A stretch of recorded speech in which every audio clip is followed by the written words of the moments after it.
showing off Cryostasis, Sleep of Reason. This is our first-person survival horror shooter, and this is it right here. It'll be coming out in about 3 months in the US. You play Alex Nesterov.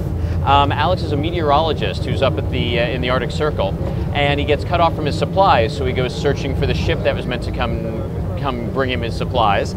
And it's an Arctica-class atomic icebreaker. These are real ships. There's still 6 of them in use. They were developed in the 60s. And he finds his ship completely frozen in the ice. So he goes on board to get his supplies to be able to survive, as well as to find out what happened to the ship. When he gets on board, he finds that everyone on board is not only dead, but they've turned into these zombie monsters that are now trying to kill him. And instead of health being your blood or whatever, we're doing it with cold. So if you look on the left-hand side here with that circle, what we've actually got, the outside circle, is the ambient temperature. The inside circle is your core temperature. Your core will always go towards the ambient. If it's warmer, you start to get more health. If it's cooler, you start to lose it. In fact, this game actually is very, very heavy on the physics. In fact, physics-wise, this game will have more physics effects than any game coming out before Christmas this year or before it.